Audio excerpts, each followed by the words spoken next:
welcome for those that are here. I appreciate the adaptation to our new style. We certainly couldn't have a lunch in the last 2 months, and really appreciate the opportunity to present some content through Rob Garrison, and certainly glad to have him on today.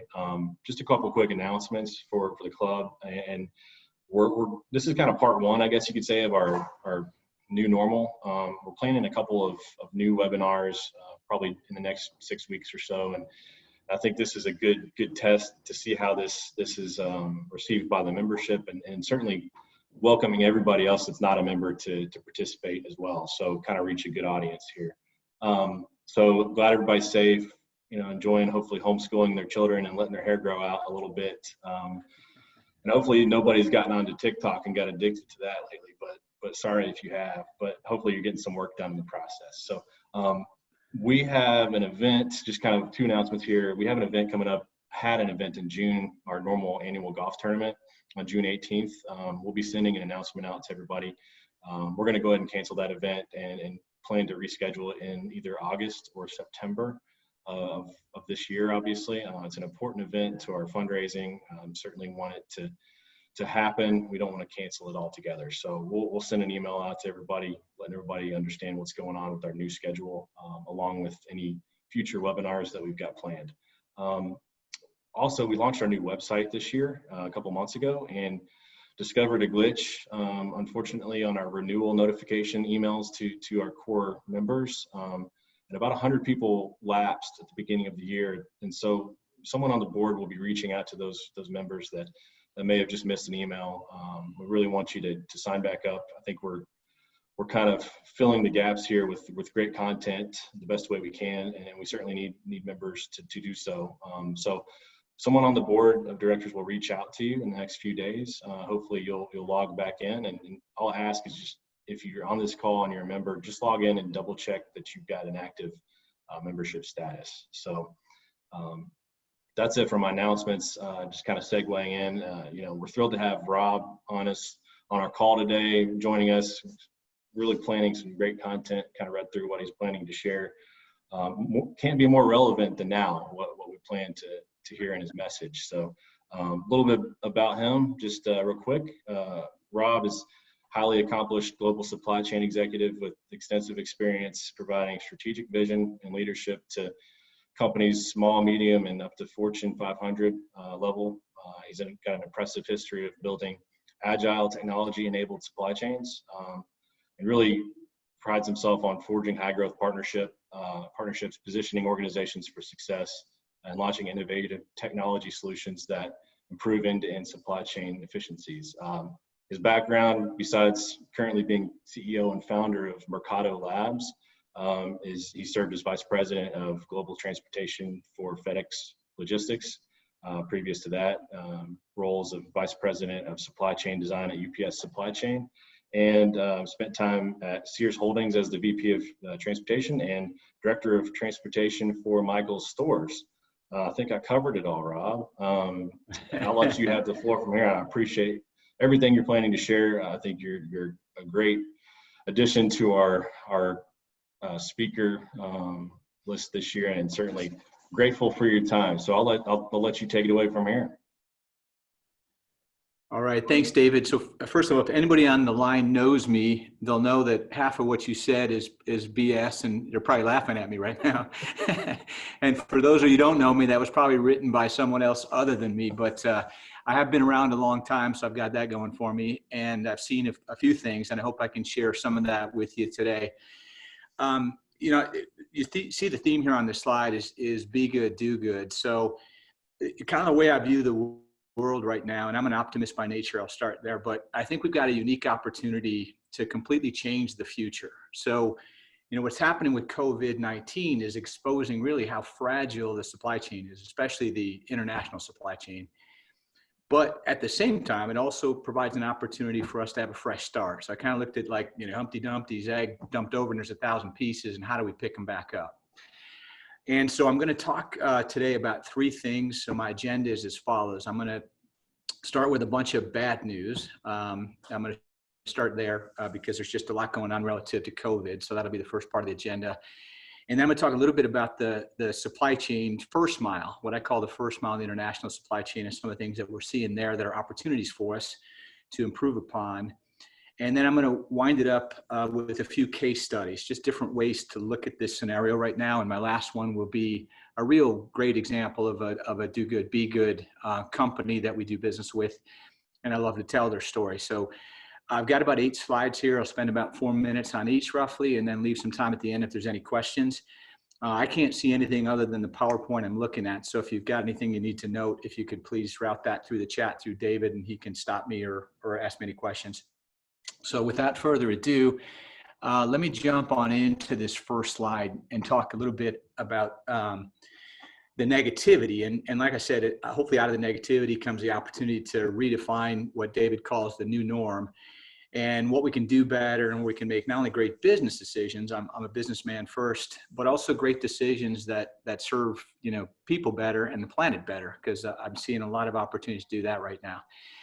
So this is just hot off the press. These are some fast facts from a survey that McKinsey just published. And here's the feature on it's on my LinkedIn if you want to take a look at.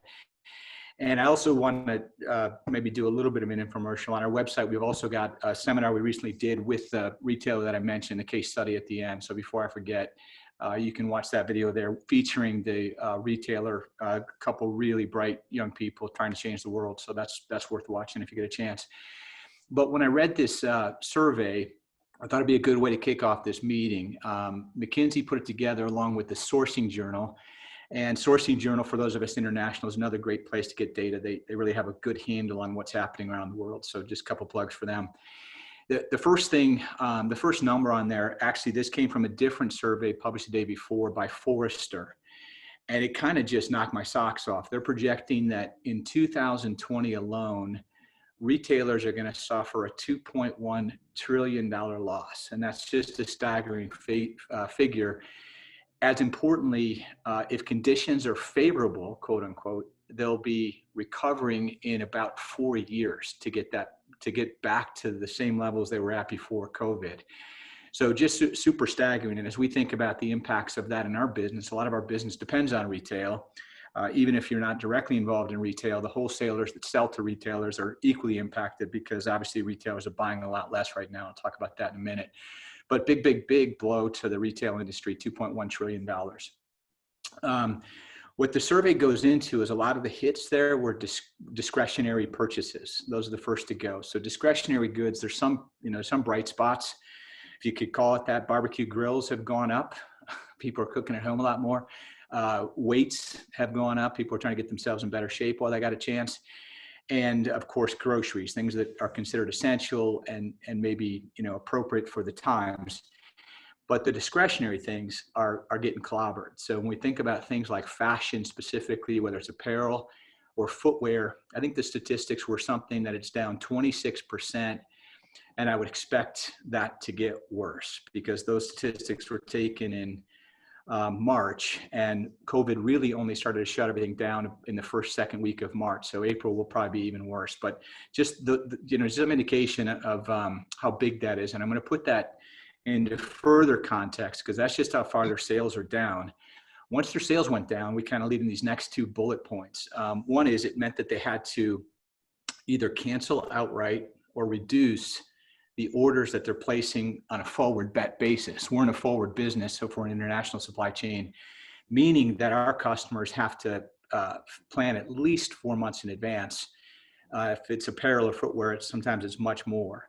And so a bunch of them immediately went in and canceled orders. And the statistic in that article was just Bangladesh alone, a big apparel sourcing company, just that country alone estimates that cancellation is a $10 billion impact to their productivity.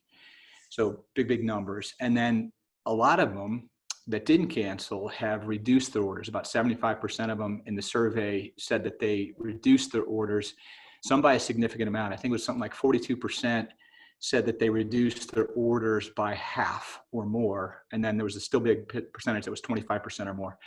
So just thinking about that again in context, those are orders that would have shipped 4 months from now. So let's think about the August timeframe, which would normally be the peak season for us in international logistics.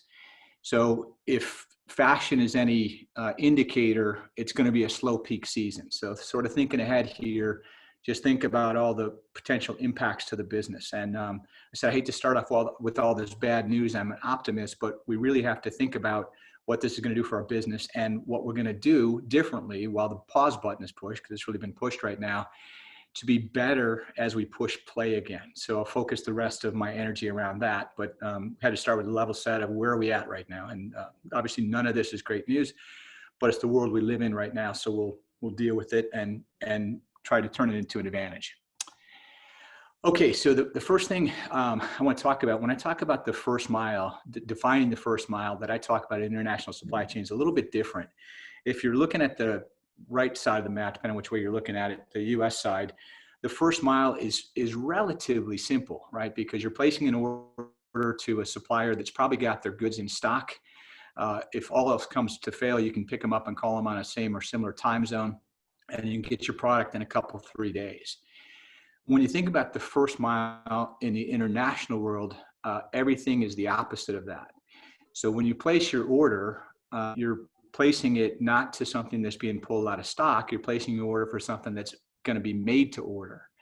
And a pretty quick turnaround on that production would be about 3 months. And then after your product is produced, then you got about another month before you can receive it versus, say, overnight parcel or whatever. If you air freight, it's still going to be 3 to 7 days. So you're looking at, roughly 120 days in time versus a domestic first mile, which might be a couple days in time. And then, of course, that production brings all kinds of complexity with it as well, because in the course of that 90 days going through production, all kinds of people are corresponding, buyers, sourcing people, financial people are corresponding back and forth to keep tabs on that order. So that's what I mean by the first mile. It's kind of that red circle there. And I kind of loop transportation into it. So I got about 90 days in there for basically manufacturing and production, purchasing, and then about another 30 days for transportation if it's moving by boat. So that's what I call the first mile. And the be good opportunity we have is a lot of those operations are highly, highly inefficient. So it's kind of a weird dichotomy that the people placing those orders have pretty sophisticated systems to help them plan the orders, tools like SAP and Oracle and JDA to some extent, NetSuite if they're smaller. However, when they send those orders overseas, the suppliers don't really have great systems with which to capture that order information. So a lot of the work has to sort of denigrate to analog or manual. And so it's a lot of Microsoft Office products. It's Excel and email and so forth that are managing that supply chain for 90 days during complex production, 8,000 miles away in a different language. So it's highly, highly inefficient. And when you think about a first mile, that's typically where your greatest leverage should be. When you think about a lever, if you kind of pull on the front end, you're going to get a lot more leverage for moving something than you will at the tail end. And so I kind of make the point here that once it's on a boat or a plane, there's not a heck of a lot an importer can do to affect the outcome. So what we really think about is how far upstream can we move in that first mile to make the operations more efficient. And so that's one opportunity to be good. There's a lot of efficiency opportunities. There's also a lot of risk. And so, we tend to think of things in the logistics world, and a container is $3,000 and all the math that goes along with that. But the average container value in terms of inventory is about 50 grand. So pretty quickly, if you've got 1,000 containers, you're talking about $50 million worth of inventory that you've purchased, which you intend to sell for about $100 million. So you got tens of millions of dollars that are sort of in some great extent at risk if this supplier doesn't get the goods done on time, or there's problems with the goods when they arrive here. All that inventory is at risk. So there's also a risk mitigation play that I see in the first mile that we'll talk about in just a little bit. And then the last thing is what I'm seeing lately, and I'll do this case study at the end, is there's also a big environmental and human impact that we haven't been able to get our arms around too well because of this manual nature of it. So we talk a pretty good game, and there's a lot of standards out there in terms of making sure that you're trying to treat the environment and people well. But it's really difficult to enforce because there's not really enough technology, there's not enough digitization in place to really kind of enforce all that. So there's also an opportunity here as we rebuild this thing to do good. And frankly, that's my why. That's what I'm most interested in. So I'm excited to talk about that case study at the end there. Okay, so let's go into just a little bit more detail. I won't spend a whole lot of time on this slide, but this is kind of what the supply chain looks like today. And I mentioned the Microsoft Office, and I also mentioned the time. And what you're seeing here across the first mile is that it's not managed by systems. And I'm going to show you in a minute a slide that's going to kind of blow your mind in terms of the complexity. But thinking about managing all of that time, all that processes with this scenario, I just wanted to paint this picture for you, which is Excel, email. Some cases, believe it or not, people are still using fax machines is kind of amazing, but that's the way it is in many cases, especially with the countries that we're purchasing product from. Okay, so moving on to the next slide. This is the one that'll blow you away, and I don't expect anybody to read this slide. You can have a copy of it if you're interested in it, but the reason I put this up here, you know, at Mercado, we think a lot about the importance of connectivity and bringing together sort of the right people with the right processes and the right tools and technology. And so you can't succeed really without any one of these three components. And that's why it's so important that we do more than just technology. So what I'm going to illustrate in this slide here is all of the things that have to come together for things to work right. And so you're going to see in the first column, a lot of different business entities have to come together for things to arrive correctly, starting with the customer, going through the suppliers. A lot of times the suppliers outsource to factories. They use providers, whether it be freight forwarders or inspection companies or packaging companies. There's government agencies involved both in your origin country and in your destination country. And of course, you have to transport it. So you've got carriers involved. Then you got a lot of different departments within these companies that got to come together, a lot of different functions and a lot of days. And I've sort of summarized all that in that yellow bucket down there on the right, how many things need to come together in order for this to work right. And so what I always kind of share with people at this point is if you look at this thing, and it's complicated intentionally because that's really what it is, and you think about all these variables that have to come together, it's kind of amazing that anything actually shows up here in the first place. And it does primarily today because of a bunch of heroes, right? People working just extraordinary hours or gaining 20, 30 years of experience on how to overcome this. And that's sort of how it works today. And so it works, it's just not great. And so as we digitize this, we can think about, with computerization, obviously, putting all of these elements into one database and using the logic of the computer to manage a lot of these things for us. So that's really what our intention is. So I wanted to show you the first mile complexity. And as again, the case studies, I'll dive into that a little bit deeper, but this is really what the first mile of a supply chain looks like. And it's kind of daunting, as you can see. Okay, some of the challenges that we see when we think about the first mile challenges, in the first 120 days, you know, how do you think about predictability is one big issue. And so predictability is, I'm going to place an order, today's May the 5th. So let's say I placed an order on May 1st, and I'm expecting it to arrive on August 1st, and it better because I'm getting ready for my back to school season. So what are all the things that have to happen in order to make sure that it does arrive by August 1st and I can make back to school? And so predictability is a big challenge for most people because they're not connected to that first 90 days. Lots can go wrong. If you're buying red yarn, the red ink supply may run low, or there may be a change in style and it, you know, massively backlogs the production, or there may be a big run on a certain item and all of a sudden it's in short supply. So it's pretty hard to track predictability with Excel and email for sure. And so there are tools that are needed for that.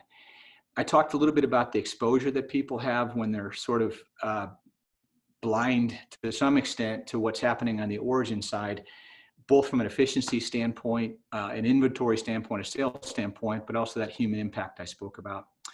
And then speaking of efficiency, I think we've all made this adjustment, and COVID's a good example. You know, I think about things like I ran into last fall, I was in China and I ran into 9 buyers from a major retailer here in Dallas. And I think about that now, it seemed totally normal to me at the time. They were at a restaurant and kind of catching up on their day, probably exhausted.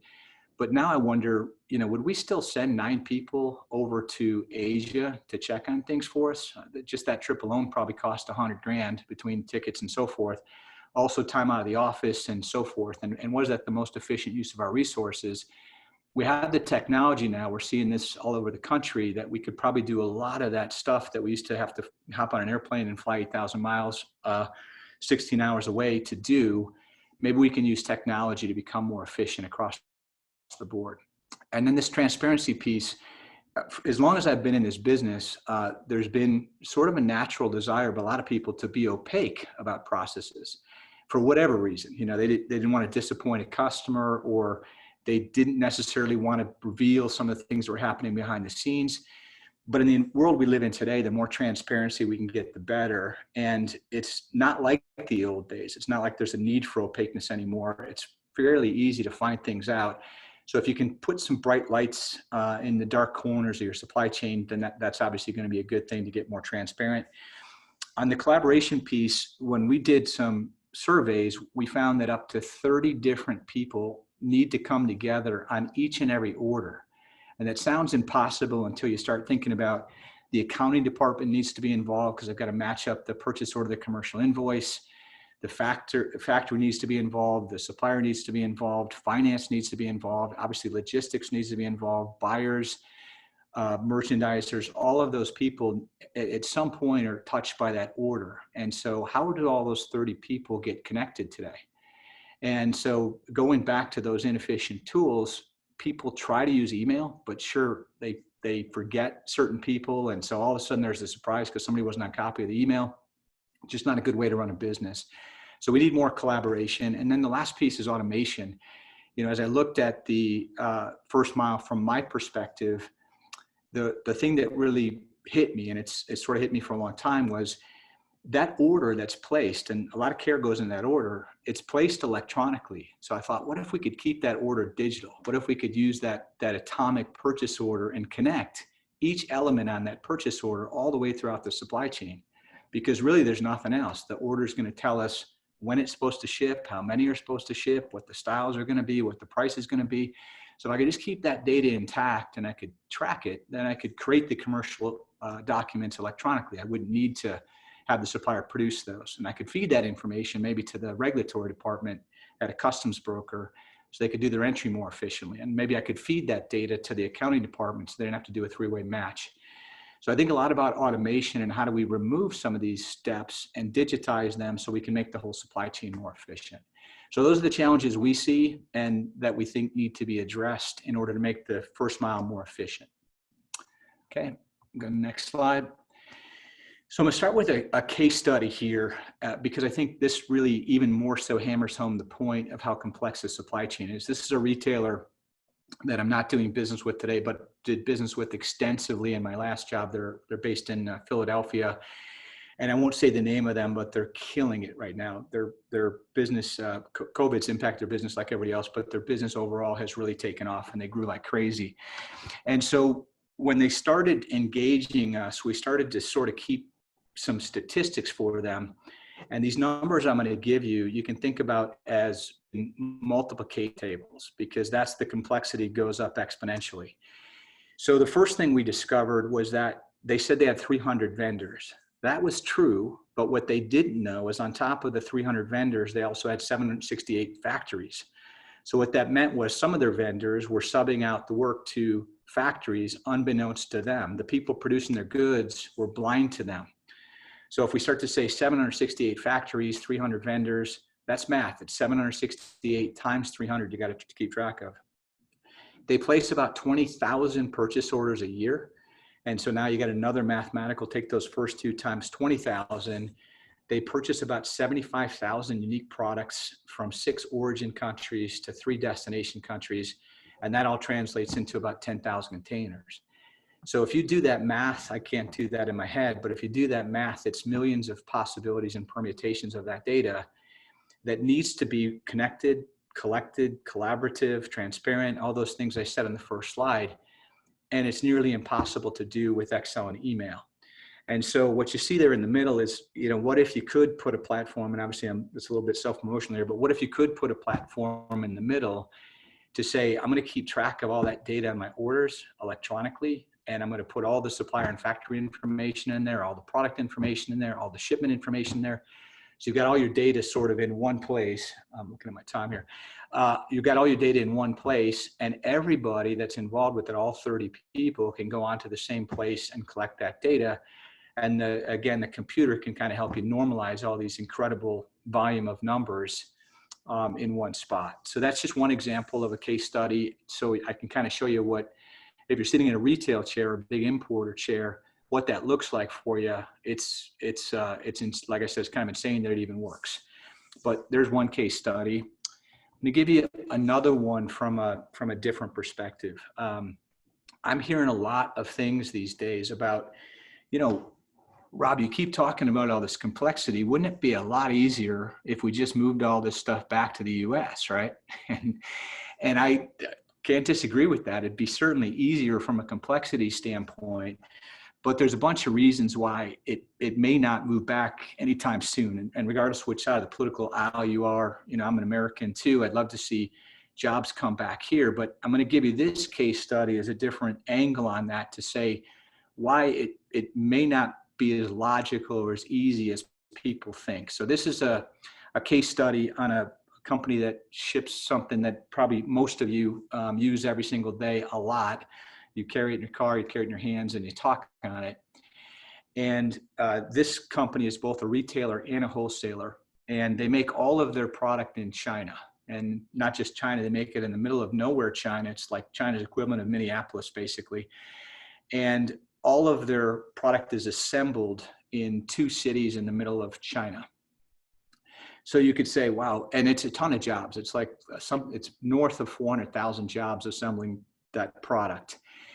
And so you could easily say, wow, that'd be great if we brought those jobs back here. And so I just want to give you some other things to think about as we think about whether supply chains are going to just shift and it's going to be as simple as turning one off and turning another on. So the first statistic there is this company sells tons of products, and the US is their number 1 market, but their number 2 market is China. And so from their perspective, is it going to make any more sense to make them here and send them back to China? Could they bifurcate their supply chain and maybe make some here and some there? Lots of decisions to be made. But it gets more complex than that. It's not just where they sell the product, because they actually sell it worldwide. China happens to be their number 2 market, but they sell it all over the world. And so there's really complicated logistics when you start going into where do you sell all your product on the global demand side. But the other thing is, where does the supply for those products come from? So I mentioned that they're doing assembly in China, but the components that go into those products are supplied from 17 different countries, including the US. So 6 of the suppliers that they have for their products are US based and shipping products to China. A bunch of them are in China or somewhere else in Asia, and then some of them are in Europe. And so I just wanted to lay this out there a little bit so that when we start having this conversation, as many will, about our supply chain is going to shift, are we going to reshore, are we going to nearshore? From a logistics standpoint, again, I won't get into politics, but from a logistics standpoint, it's not as easy. There are certainly a lot of economic reasons as well that I'll just touch on briefly. I always wonder, are people going to change their buying behaviors and be willing to pay more for product? Because for sure the cost of the product will go up. Will shareholders suddenly get more tolerant and accept lower margins? Tough to say. There's some environmental impacts, especially of this product and many others. And so will the people who in this country who are concerned about those things relax the environmental and labor regulations to the same extent? So those are all questions that need to be answered. My point here is just simply that global supply chains are incredibly complex beasts. And if you ever get a chance, I'll just recommend a video. I've sent it on my LinkedIn post, but there's one called iPencil that I just love. It's a 5-minute video. And you think about something simple like a pencil. And when you see this video, it talks about all the different things that need to go into making a pencil. And obviously we produce and we ship a lot more complex things than a pencil. So just keep that in mind. I think global trade is safe, at least for my lifetime, if not longer. So I just want to give you some perspective on that. And then I want to end this with the time I've got remaining, which is 4 minutes. I'm almost right on track, with a case study. And I mentioned this is on our webinar as well. And what I want to show you here, and I just love this slide, even though this is busy too, I think I can talk you through it. This is a retailer called Public Habit, and the 2 founders of it are some really bright young people, as I mentioned, that both spent, I think, 7 or 8 years at Amazon. And they came across sort of an amazing statistic, amazing in a bad way. The number is we purchase as Americans 150 billion garments a year, 150 billion garments a year. And what they learned was that about 30% of that goes straight to a landfill. It's not even purchased. It's just going straight into a landfill because we've all sort of gotten hooked on fast fashion and people are consuming stuff. And the international supply chain is very, very long. So these people that are, trying to meet these trends are trying to plan a year in advance. And sometimes they get it really right. Sometimes they get it really wrong. When they get it right, they sell like hotcakes. And when they get it wrong, they got nothing to do with that product. It's, the wrong season. It's the wrong time. It's the wrong style. It's the wrong, all kinds of things. Trends have changed. And so 30% of apparel goes straight into a landfill. So they've built their business, publichabit.com, on the notion of, well, couldn't we do it differently? And time will tell whether their model's going to work, but I'm going to applaud them for trying either way. They sort of flipped it on its head and they said, well, what if we did it a different way? And we waited until we got the order from the customer, and then we placed the order with our supplier, and then we ship it. And that would mean some things would be different. Will consumers pay a little bit more for the product because they're going to have to? And will they wait? I mean, are people going to change from wanting that product at 7 p.m. tomorrow night on Amazon, or can they wait 2 weeks for it to get to them? And so there's some open questions on this, but I'm going to walk you through from a supply chain perspective how different this is and how different this model is. And so in a typical apparel environment, like I said, you got to do a lot of things, and it takes overall about a year, but you got a ton of stuff on the planning side. And so you're sitting there trying to think of strategic trends. People, sometimes buyers of fashion, even fly to Europe first and see what Europeans are wearing, because usually they're more trend forward than we are. And so they do all kinds of things to try to predict the market for this really long supply chain. Then they've got to manufacture it, which is the second bucket there. And manufacturing of apparel is some of the hardest thing to do. And so that takes a long time as well. Typically in apparel, it takes about 6 months to produce stuff versus the 3 months I was giving you average earlier. Theirs takes even longer. And it's because there's so many complexities in apparel, things you don't think about: how many buttons on the shirt, what color is it, what's the fabric, all the different sizes, all the different colors, endless permutations that go into fashion, and they got to all be perfect. And so it's really complicated to plan, and it's really complicated to manufacture. Then of course you've got transport. And then the last piece is demand. And so most of these folks are bringing it into some kind of a distribution center somewhere, and then they're allocating it out to either, retail stores or to their customers or e-commerce or whatever. So that's taken about a year. And as I mentioned, Public Habit sort of flipped it on its head, and they're basically saying, we're going to take your order first. We're going to place exactly the demand that we have with our suppliers. The suppliers are going to produce it, and we're going to ship it to you, to your home directly. So they're cutting out the distribution, they're cutting out the forecasting. They've selected suppliers that have more advanced manufacturing capabilities so they can produce it faster. And that's their model. And so the reason I'm talking so much about them is it's an example of, be good, meaning look at how much more efficient their supply chain is than the one on top. And this is the way almost every apparel company does it today. Look at how much more efficient it is. So you're going to be good if you can do things this efficiently. And really everybody's now got a chance to look at their supply chain and see if they can do it more efficiently. And these guys have totally flipped it on its head. But even if you cut out half of that, it'd be significant. And then they've also taken the extra step. Means my time's up. Hang on 1 second here. But what that also means is if they succeed in their mission, and I hope y'all will support them, that they can also do good, because if we can take 50 billion garments out of the environment, that's a big deal. And I hope that's the case. Like I said, we'll see over time, but that would be a big deal. So they've got a dual mission of doing good, of making a whole new play towards how you manage your international supply chain, and also being good by helping the environment. And so that's sort of my last pitch. I'm a little bit past time. My last pitch is, I would encourage everybody on this call who's listening right now to think about this, what I've kind of walked you through in terms of how complex this thing is, and to some extent how antiquated it is. You can see I'm old, and it's been really the same way ever since I've been doing it. It's been frustrating for me because I could tell that it was inefficient. We just didn't really have the tools. and or the impetus to do things differently. But now we got a fresh shot, guys. Everybody can look at things differently. Every retailer is going to have to rebuild. Every fashion company is going to have to rebuild. Not everyone, but most of them are going to have to rebuild. And when they rebuild it, just hope we can give them some good guidance, or if you're an importer yourself, if you'll think about this, to maybe rethink how you're doing it, and can you assemble the parts differently than they've been assembled before?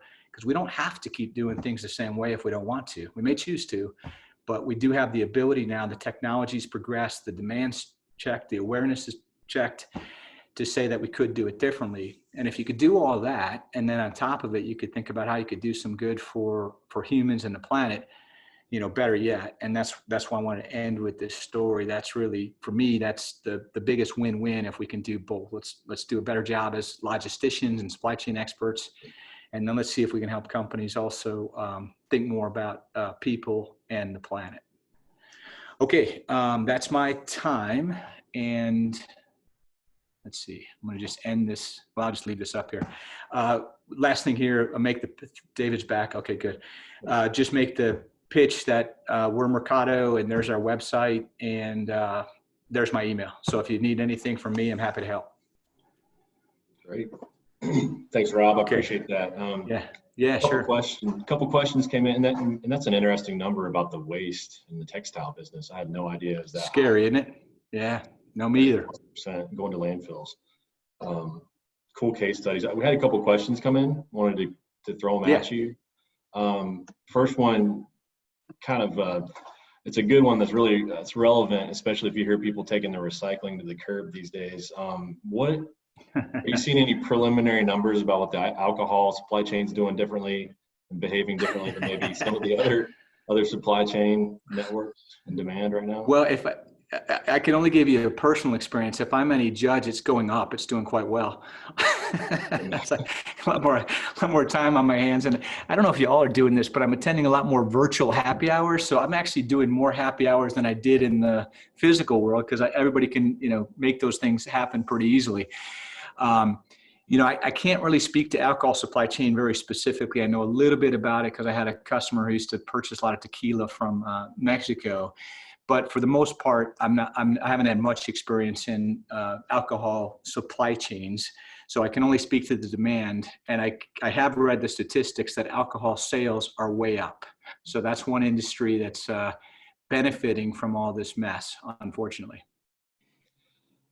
Well, there's another question kind of dovetailing, I think, more on the first two case studies. And I think we all kind of know the shift in manufacturing, but one of the questions, are you seeing a notable shift in product sourcing away from China, without getting political, obviously, even more emphasized by what's happened with coronavirus, in addition to maybe stacking on top of what the influence of the tariffs were?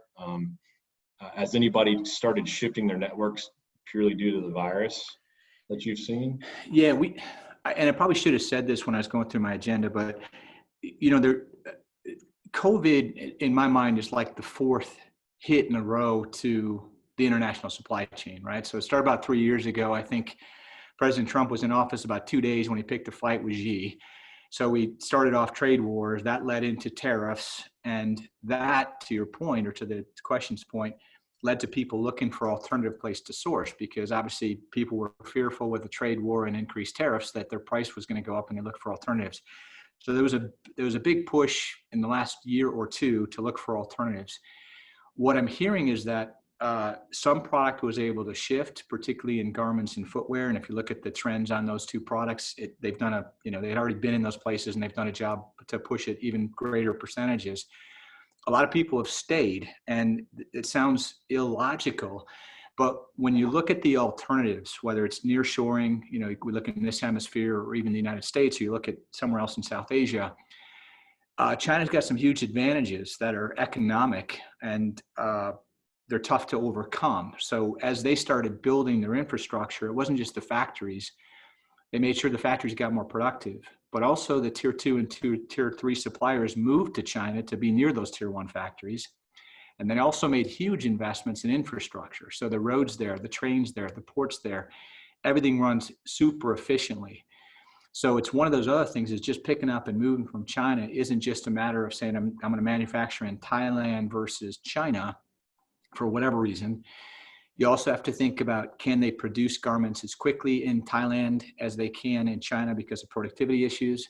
Do those Thailand suppliers have the raw material suppliers, the cotton suppliers, the thread suppliers, the ink suppliers near them to be able to get all the goods that they need? They have enough workers. You know, people talk about Vietnam as being a place, there's 100 million people in Vietnam, there's 1.4 billion in China. So they have enough labor to do it and so forth. So there's huge complexity. So I think to the question, everybody's looking at it for all the right reasons. And I think some people are drawing the conclusion that for the short term, they're probably going to keep their production in China, at least in some manner.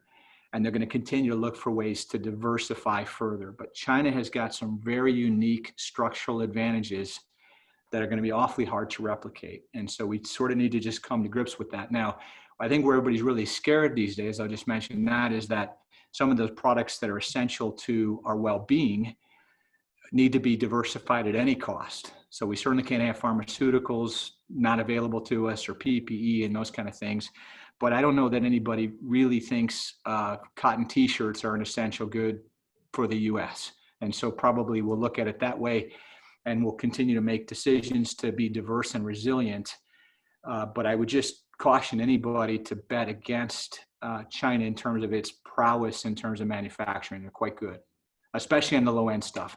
We're still better than them. If anybody's too really patriotic on this, we're still better than them in the high tech stuff. We still make, you know, better airplanes and better technology and better bunch of things. But in the low end stuff, they're pretty darn good, I have to say. Great. Hopefully that answers the question, David. Yeah, that's great. It's a very dynamic shift that really doesn't have a definitive answer, to be honest. I mean, based on it doesn't. It's a work in process for sure. Yeah. Well, kind of one last question. I think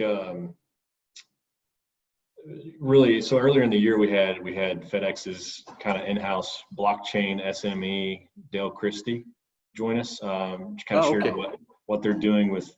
I don't know if you know Dale, but he's got a really cool, kind of insightful perspective on blockchain. You know, without maybe going down a rabbit hole, because I'm sure you know a ton about it from your perspective. Maybe what's going on with blockchain and like PO and supply chain planning networks? I know you're doing a lot to kind of vertically integrate some of the layers. Where does blockchain come in? Are we 5 years? Are we 10 years away? Are we 1 year away? I mean, what do you see in the influence there?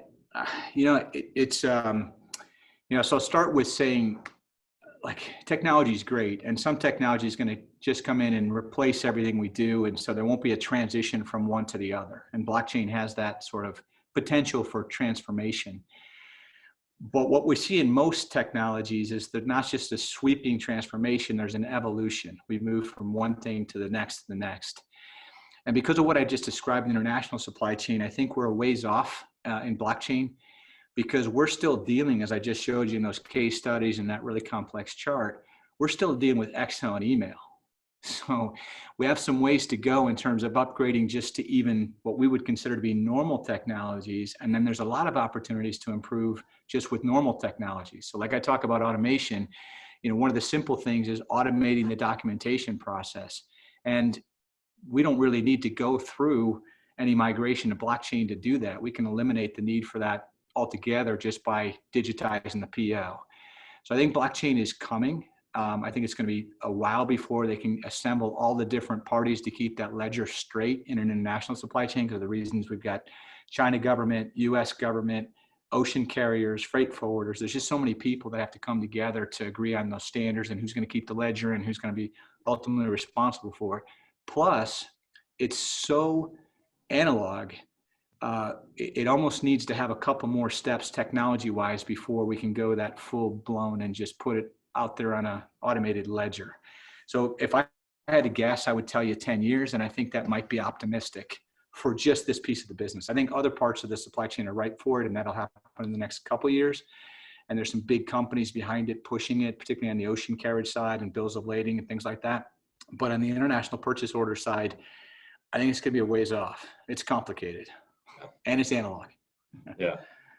So, I mean, $75,000 product line with one of your case studies was prime example. I mean, how do you standardize that? Yeah. Across the board? Yeah, exactly. And so many different industries and SKUs and so forth, but we'll get there. I'm convinced of that, but I may be doing something different by now. Great. Rob, I appreciate the perspective. I think Yeah, if thank you for anybody has having me. any final questions in the next 10 seconds, we're going to kind of close out here. I'm going to plug you a little bit just because I've followed you on LinkedIn for a few months and gosh, probably over a year. You issue kind of I guess the title is What I Learned in International Supply Chain This Week that you publish out there. I thought that's pretty cool. Maybe somebody, the people joining us today, maybe can follow you on there and get some additional perspective, kind of real time what you're seeing. I think that's a really cool thing you do on LinkedIn and social media. Yeah, thanks, David. And I really love that. I've been doing this long enough that it's well past time for me to contribute whatever I can. So I'd really love for you to follow me, but more importantly, if you've got any questions, shoot me back a note, and I'd love to engage further. So any way I can help, I'm happy to. Great. Well, Rob, I appreciate you joining. On behalf of the Memphis World Trade Club, we generally, I like to do this in person in luncheons, but in honor of your participation today and joining us and sharing, we're going to give a donation to St. Jude Children's Hospital in your name. Nice. So we appreciate that. Great cause. I'm handing that to you virtually. You. We'll get that to you in the mail. I'll take it. Thank you. Looks like we had a pretty captive audience the whole time. We didn't lose many people.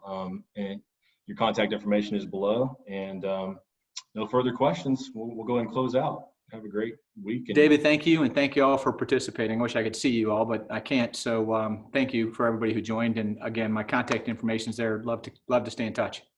All right. Take care, everybody. Thank you. All right. Thanks, everybody. Bye-bye.